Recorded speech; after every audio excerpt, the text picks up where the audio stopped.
Update sa ating singamas mga kapamilya at yan kung nakikita nyo ay napakaraing bulaklak at syempre yung bunga niya ayan at malapit na tayong mamitas ang bunga ng ating singkamas at yan naman masarap yan sa pakbet mga kapamilya at ito nga yan yung naitanim noong mga nakaraang taong pa at itong mga kapamilya bumabalik lang sila pagka meron ka lang naitanim na ganyan basta hindi natatanggal yung pinakalaman every year meron ka ng puno ng singkamas at namimigay ng bunga. At tingnan nyo nga naman napakaraing bulaklak nitong ating singkamas at siguradong marami tayong haharbising bunga ng ating singkamas. At ito nga masarap ihalo ito sa ating pakbet. Kaya ito naman yung ating paboritong gulay. Naku, once a year nga lang tayo nakakatikim ng ganito dahil siyempre yung ating singkamas minsan lang siyang dumarating pagka ganitong panahon ng nag-uulan bumabalik siya. At syempre namimigay ng mga bunga. Kaya soon siguro kailangan mas marami na tayong maitanim at makakuha tayo ng seeds ng ating singkamas para mas marami tayong maitanim. At yan naman yung ating singkamas tingnan nyo naman napakarain niyang bulaklak at yan napakaganda. Hello mga kapamilya, yan po nagtanggal po tayo ng mga dahon ng ating mga patula at ito may mga pailan-ilan na siyang mga bunga. Siyempre masyado nang madilim yung mga dahon ng ating mga patula at babawasan natin yung dahon niya at sobrang kapal. Kaya ito naman kailangan linisin din natin para yung mga bunga ng ating mga patula makita natin para yung mga dahon-dahon na sobrang kapal hindi tira ng mga insekto para yung ating mga bunga ng patula hindi masira. At yan kapamilya, ayan po yung ating ginagawa at ito nga may mga pabunga na at malapit na tayo mag-harvest at may mga pailan-ilan na tayo nakikita ang bunga nitong ating patula at syempre excited na tayong mamitas pagka ito lumaki kasi syempre isa rin ito sa masarap na gulay at gustong-gusto natin tong patula mga kapamilya lalo na pagka yan bagong pitas masarap siyang lutuin. Kaya ayan yung ating patula. Tinatanggal lang natin yung mga dahon niya at ito may mga pabunga na siyang maliliit at yung iba medyo malalaki na rin kaya ito lilinisin muna natin tong mga dahon at ito napakabilis kumapal nitong mga dahon ng ating patula.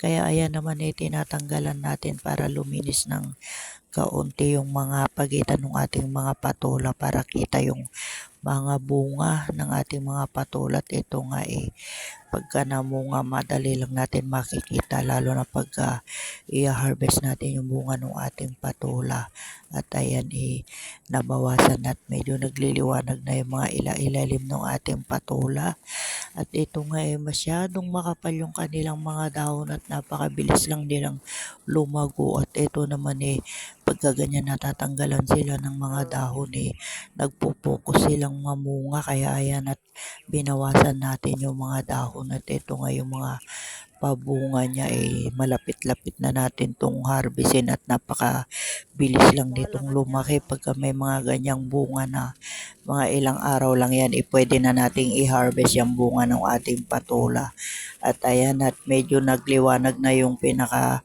puno ng ating patula at soon mag-harvest na tayo ng bunga ng ating patula at yan naku ayan tingnan nyo yung bunga ng ating patula.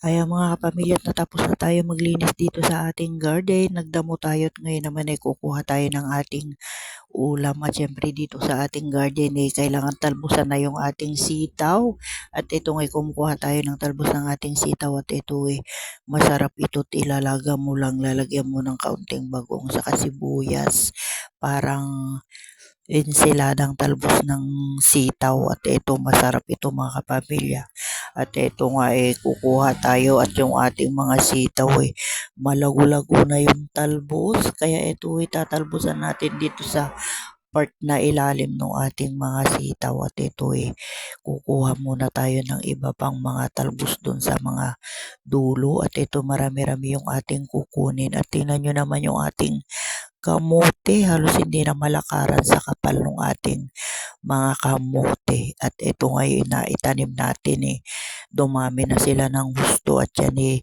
siguro sa mas maluwang natin ito itatanim sa susunod. At tingnan nyo katataba ng bunga ng ating sitaw. Ito yung sitaw na turo mga kapamilya at ito mga bago pa lang at hindi pa ito nakukuhanan ng mga bunga. At may mga pailan-ilan na nga lang na bunga itong ating sitaw na turo. At ito tingnan nyo, napakayabong ng iisang puno lang yan pero napakakapal niya magsanga. At yung mga ibang talbos niyan kukunin natin at yan ang gagawin nating ulam ngayong kukuha tayo. At syempre mga ilang perasong bunga ng ating sitaw kukuhanin na rin natin at yan masarap din yan iluto kaya yan yung ating kukuhanin at yan libre na naman yung ating ulam at dito sa ating garden andito lang yung mga pwede nang iulam dito sa ating garden. Kaya ayan at kinuha na natin yung mga talbos ng ating mga sitaw mga kapamilya. At yan naman masarap yung ulam na yan at tayo naku siguradong pagka naluto yan masarap yan mga kapamilya. At tingnan nyo marami-rami tong talbos ng ating sitaw at yan dadagdagan natin ng iba pang talbos para at least kahit papano hindi na tayo bibili, libre na naman tayo sa ulam. Kaya ayan maganda talaga pag may mga pananim tayo at yan hindi mo na kailangan bumili. At yan naman napakasarap nitong talbos ng sitaw at yan naman kaya natin tinatalbusan mga pamilya para dumami yung kanyang mga sanga, para yung mga puno ng ating sitaw syempre mas maraming sanga, mas maraming bunga kaya tinatanggalan natin sila ng talbos para yan pagka namunga marami-rami yung kanyang ibubunga pagka ganyang marami na siyang sanga. Kaya ayan yung ating sitaw mga kapamilya. Yan yung ating sitaw na turo na tumubo lang dito to hindi natin na itanim. Pero meron din tayong mga naitanim pero nakalagay sa trellis na at malalaki na rin yung ating sitaw na turo. Pero ito yung mga naunang tumubo na sitaw kaya ayan nilagyan na rin natin sila ng trellis para dyan sila aakyat at tingnan nyo naman napakakapal ng mga sanga niya kaya nga hindi halos magkasya yung isang sanga nung ating trellis na naitukod lang dyan sa ating sitaw at ayan marami-rami yung kanyang sanga. Kaya ayan ang ating sitaw na turo mga kapamilya at nakakuha na rin tayo ng ating pang-ulam at yan meron na tayong libreng ulam pag uwi natin. Kaya ayan yung ating sitaw kapamilya, nakakuha na tayo ng ating libreng ulam. Thank you so much. Update sa ating mga kalabasa kapamilya. At yan yung ating kalabasa mga kapamilya naku, ayan at ready na rin silang mamulaklak. Tinan nyo naman bawat pagitan ng dahon ng ating kalabasa ay naku, meron na silang mga pabulaklak. Kaya ayan waiting na tayong mag-bloom yung bulaklak ng ating kalabasa.